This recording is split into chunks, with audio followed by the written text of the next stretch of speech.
Just the other day, I was talking to one of my friends, and we were talking about storytelling, about how, in terms of stories, there are typically two types of writers: those who write a story with the ending in mind, and then there are those who kind of just treat their story like an improv, right? And they hope to find a good ending, but for the most part, they're kind of just making up stuff as they go. And it kind of got me thinking about another concept from meditations, which I think I mentioned before, but forgive me if I haven't, where there's a scene in Meditations, the book. Well, it's not a scene where Marcus Aurelius makes the point: pretend as though you've already died and you're rewatching your life and you're trying to live the way that you would hope your life to be go. Hope your life is going. Something around the lines. Basically, he was making the point that, assume that you already have your life gone. How are you going to live the life that you just had? So if you're going through life, how would you want to watch it and see it? And it makes me think about that in storytelling.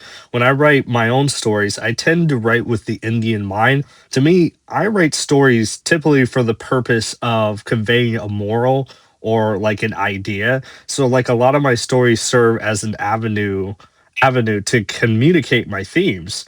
Like when I write poetry, I that's why I like poetry so much actually, is because I can just communicate what I really feel about a subject immediately.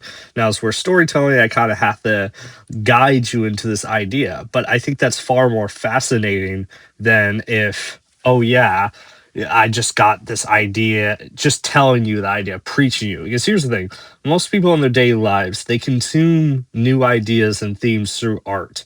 That is really how we tend to conceptualize better ways of understanding the world, because most people are not going to go through their work of just reading like a journal entry or reading like some kind of scientific peer reviewed journal or like some philosophy paper. That's not how people go. Because if I work a 10-hour or 8-hour shift or however super long shift, I'm not going to try to sit down to read about some fascinating like philosophy. No, like people want to turn their brains off, rightfully so.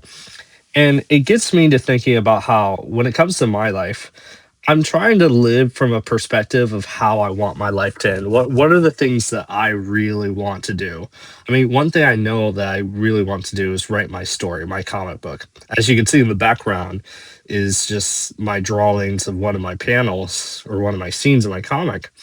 And it is something that presses on my mind, because it's like, how do I want to live my life? Like, how am I living with the end in mind? Now, I'm not saying that you literally have to think exactly how you'll die, but I do think that we have to consider what is something that we care about, or the way we want to live our lives. And it's just like that with storytelling. Is like, I think the best stories are the ones where the ending is very much already in mind by the author. Because I think endings are far more important than how stories begin. Because a lot of times you can read through like a horrible story and think that it's just like freaking trash up until the end. And then suddenly all the pieces feel like they make sense. Whereas I think so many stories suffer from the opposite, where they have a really good story and then they screw up with the ending, and it kind of sours your taste, because then it essentially means you're building up to nothing. Because a lot of times, you know, you kind of win, like the best way to build something is how it peaks. Because like our lives are kind of described by the peaks and lows, right? Yeah, sure, the lows are important in the build up, but what it builds up to is kind of what's most important. And I don't know, it's just something that is kind of pressing in my mind, because it's like, I so often want to communicate these themes through my stories. Like, I think stories are very powerful. They're something that constantly goes in my mind. It's part of the reason why I'm an English major at my school. And I found myself so obsessed with my comic book lately, where it's very hard for me to justify doing a lot of my schoolwork, because legit, I just want to draw comics all day. Or at least that's what I want to spend most of my time doing, is just writing these stories, because it stays obsessed in my mind. And I don't know. I think it's kind of important with how we live our lives, thinking about how it's going to end. Not in the literal sense of how you're going to die, but rather understanding what is something that you genuinely want to do in this world. Like, what's something that if you didn't accomplish in your life, you would be regretful towards? Think about something you really want to do. And like not just like basic things like owning a home or something, but like something that you would think, dang, if I didn't do that in my life, I would be sorry. For some people, it might be having a relationship and having kids. For other people, it might be something else. But it's something that's been pressing in my mind. And like on the topic of stories and stuff like that, it's like I think people really do find themselves relating to characters, and characters give people a voice to the voiceless. I like one of my favorite quotes recently I saw, well, maybe not full quote, is where it's like a clip of David Bowie, I should say, where he says, when you're writing a story, or not, he's not telling a story, when you're creating art, never forget the part of the reason why you start it is to learn something about yourself. One of the most dangerous things that artists can do is try to create something for the sake of other people's expectations. And I think so much with how I write my stories is I find that I am writing a story to kind of give myself a true voice through my characters.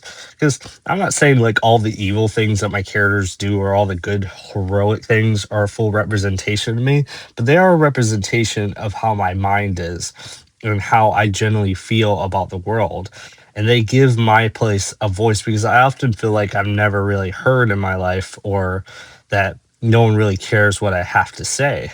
And I don't know, I think one thing my mom told me is that I talk a lot, right? Which is not like a big surprise. I mean, this YouTube channel is kind of a big evidence of this. But one thing that she said to me about how if there's generally someone out there who wants to hear you talk a lot as much as you do, then that person probably does like you.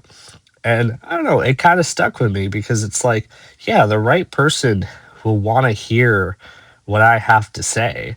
And I don't know, it's just something I keep in mind. So, bit of a ranting video, but I do kind of want to branch out and talk about other things like storytelling. So, like, if this does well, let me know how what you guys think.